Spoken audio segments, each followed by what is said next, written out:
भाई साहब, कुशीनगर लोकसभा सीट की सरगर्मियां अब और बढ़ जाएगी। ये बात हम आपको इसलिए बता रहे हैं कि AIMIM अब RSSP यानी कि राष्ट्रीय शोषित समाज पार्टी को सपोर्ट कर दी है। कुशीनगर लोकसभा सीट पर स्वामी प्रसाद मौर्य RSSP से चुनाव लड़ रहे हैं। अब AIMIM भी सपोर्ट कर दिया। हमारे साथ बातचीत करने के लिए जिला अध्यक्ष हैं AIMIM के और तमाम सारे अधिकारी हैं। मैं उनसे बातचीत करूंगा। सबसे पहले आपका बहुत बहुत स्वागत है। शुक्रिया आपका। किस सोच से आप स्वामी प्रसाद मौर्य को सपोर्ट किए हैं? देखिए, बाबा साहब के संविधान की आज जो धज्जियाँ उड़ाई जा रही है, लोकतंत्र की जो धज्जियाँ उड़ाई जा रही है, बैरिस्टर असदुद्दीन ओवैसी साहब इस लड़ाई को सड़क से लेकर सदन तक लड़ रहे हैं और कहीं ना कहीं उसी मत से मौर्य जी भी सड़क से लेकर सदन तक उठाने का काम करते हैं। तो इसीलिए हम राष्ट्रीय अध्यक्ष के निर्देश पे, प्रदेश अध्यक्ष के निर्देश पे आज राष्ट्रीय शोषित समाज पार्टी के राष्ट्रीय अध्यक्ष को इस लोकसभा 65 में हमने समर्थन दिया है। आखिर सपोर्ट की अगर बात की जाए तो RSSP ही क्यों?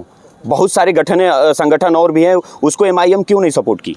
बहुत सारे संगठन, कहीं ना कहीं मेरा अपना मानना है और जग जाहिर भी हो गया है समाज में कि कहीं ना कहीं ये लोग BJP से मिले हुए हैं। अधिकतर उत्तर प्रदेश की सीटों पर देखा जा रहा है कि ये लोग भाजपा को वॉकओवर देने का काम किए हैं और ये लोग जहां वॉकओवर दिए हैं, PDM मोर्चा जो असदुद्दीन ओवैसी साहब, डॉक्टर पल्लवी पटेल और तमाम लोग मिल के बनाए हैं, तो जहां ये लोग वॉकओवर दिए हैं वहाँ हम लोग BJP से मुकाबला कर रहे हैं और इस जंग का ऐलान आज इस कुशीनगर लोकसभा में हम लोग स्वामी प्रसाद मौर्य को समर्थन देकर किए हैं।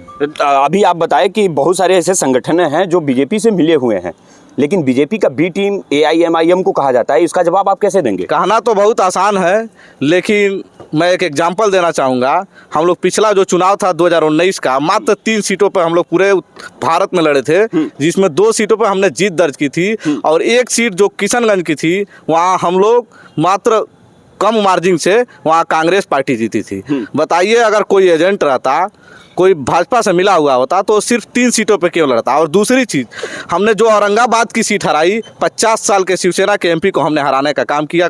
जो कांग्रेस और तथाकथित जो सेकुलर दल है, किसी में हिम्मत नहीं थी करने की, वो काम MIM पार्टी ने किया। और पूरे देश में अगर भाजपा से कोई मुकाबला कर रहा है, भाजपा की बातों का कोई जवाब दे रहा है, भाजपा के षड्यंत्र की कोई पोल खोल रहा है, तो उसका नाम बैरिस्टर असदुद्दीन ओवैसी है। और पूरे भारत के मुसलमान आज बैरिस्टर असदुद्दीन ओवैसी साहब के साथ कंधे से कंधे मिलाकर चलने का काम कर रहे हैं। बहुत सारे ऐसे मुसलमान हैं, वो करें कि ओवैसी साहब के साथ कौन जाएगा, ये तो भारतीय जनता पार्टी को जिताने का काम करते हैं। वो ऐसे मुसलमान हैं जिनको खड़ंजे फड़ंजे का नाली चाहिए, ठेका चाहिए, जो तमाम तरह के दलालियों में लिप्त हैं, उनका पर्सनल निजी फायदा है। आम मुसलमान तो असदुद्दीन ओवैसी साहब के साथ खड़ा है। 14% से 16% लगभग मुसलमान हैं उत्तर प्रदेश कुशीनगर में। तो क्या लगता है कि ये 16% अब RSSP की तरफ जा रहे हैं, राष्ट्रीय शोषित समाज पार्टी की तरफ जा रहे हैं? एकदम असदुद्दीन ओवैसी साहब के निर्देश पे पूरे उत्तर प्रदेश में और कुशीनगर लोकसभा 65 में माननीय स्वामी प्रसाद मौर्य के साथ जाएंगे। और देखिएगा 4 तारीख को जब बक्सा खुलेगा तो यहाँ से लोकसभा 65 कुशीनगर में स्वामी प्रसाद मौर्य विजयी होंगे।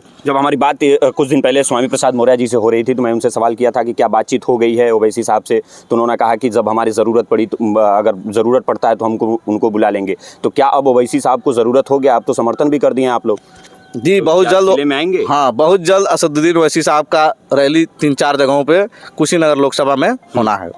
चलिए, बहुत बहुत धन्यवाद बातचीत करने के लिए। ये AIMIM के जिला अध्यक्ष हैं और इनका साफ कहना है कि AIMIM अब राष्ट्रीय शोषित समाज पार्टी के कैंडिडेट स्वामी प्रसाद मौर्य को सपोर्ट कर दी है और पूरा मुसलमान समाज जो है वो स्वामी प्रसाद मौर्य की तरफ है। 1 तारीख को वोट पड़ना है, 4 जून को फैसला आना है। अब 4 जून को ये साफ हो जाएगा कि जनता जो है वो किसके सर पर ताज पहनाने वाली है। पूरे वीडियो में आप लोगों की क्या प्रतिक्रिया है कमेंट बॉक्स में बताइएगा। वीडियो को लगातार शेयर करिएगा। बहुत बहुत धन्यवाद। जय हिंद।